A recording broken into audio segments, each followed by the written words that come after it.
isang karaniwang tagpo sa Banga Elementary School, Plaridel, Bulacan, kung saan kasalukuyang nag-aaral ang mga bata sa loob ng silid-aralan kasama ang kanilang guro.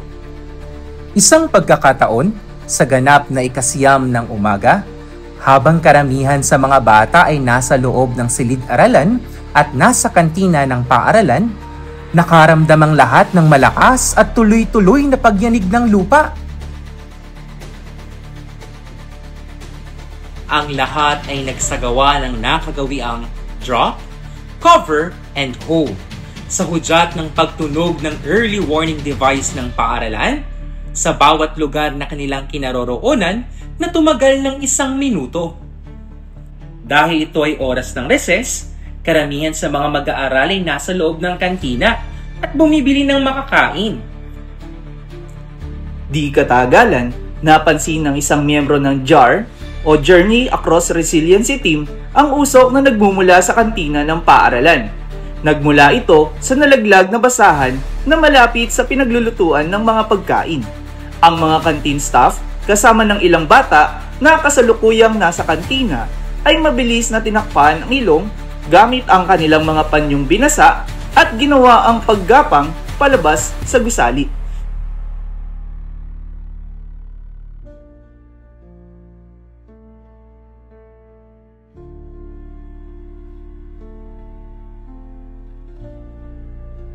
Isang bata kasamang isang canteen staff ang natrap sa loob dahil na din sa makapal na usok na nagmumula sa apoy, dahilan upang hindi sila makalabas agad. Kasabay ng kaganapang ito ay maagap na tinawagan ng Communication Officer ang Bureau of Fire ng Plaridel. Hello, Plaridel Fire Station. Good morning. Gigi? Yes po, saan po?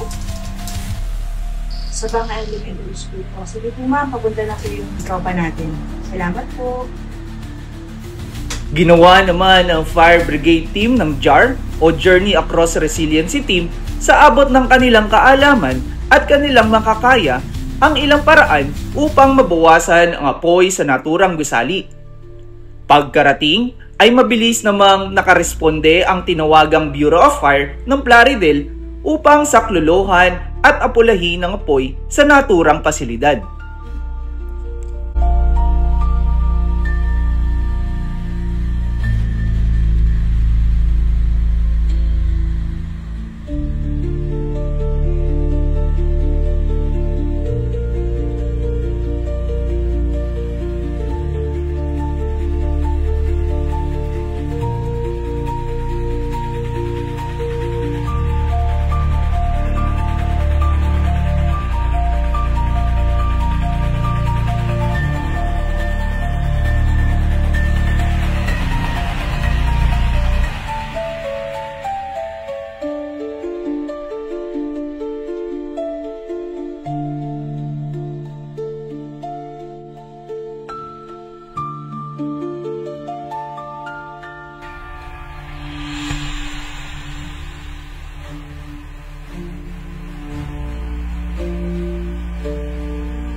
Nang matapos ang pagyanig, agad na nagtungo ang lahat sa mga itinakdang ligtas na pook tipunan o safe holding area.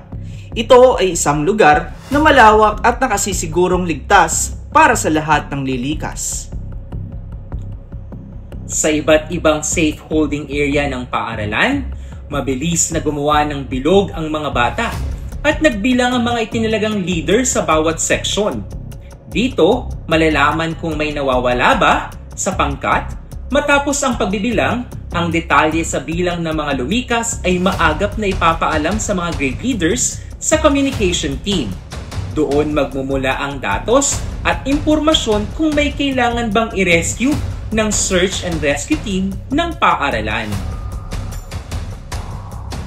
Samantala, sa pagpapatuloy ng pagbibilang, batay sa ulat, mayroon 2 grade 5 na hindi nakarating sa safe holding area.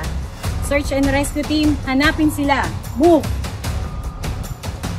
Agaran ding ipinag-utos ng incident commander sa mga search and rescue team ng JAR o Journey Across Resiliency Team at mula sa MDRRMO o Municipal Disaster Risk Reduction and Management Office na maagap na natawagan ng communication officer sa pagresponde at paghahanap sa mga hinihinalang biktima.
Matapos lapatan ng paunang lunas ng First Aid Team mula sa JAR o Journey Across Resiliency Team at mula sa MDRRMO, ang mga sugatan ay maagap na isinakay sa nakatalagang transport vehicle ng transportation team at agad na dinala ang mga bata at kawani na biktima sa pinakamalapit na pampublikong pagamutan, ang RHU ng Plaridel, upang malapatan ng tamang atensyong medikal. Pinakilos din ang ilang bumubuo sa damage control team upang tiyakin ang kaligtasan at katatagan ng mga gusaling na apektuhan ng lindol. Ayon sa ulat ng damage control team, ang mga gusali ng paaralang Banga Elementary School ay hindi naligtas gamitin.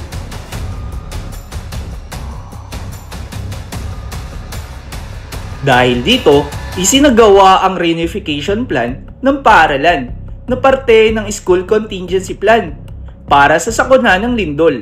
Ito ay isang sistematikong paraan upang maiuwi ng mga magulang ang kanilang mga anak ng ligtas at maayos.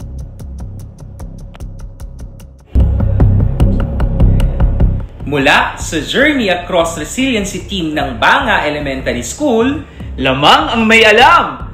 Alert today, alive tomorrow! Ingat!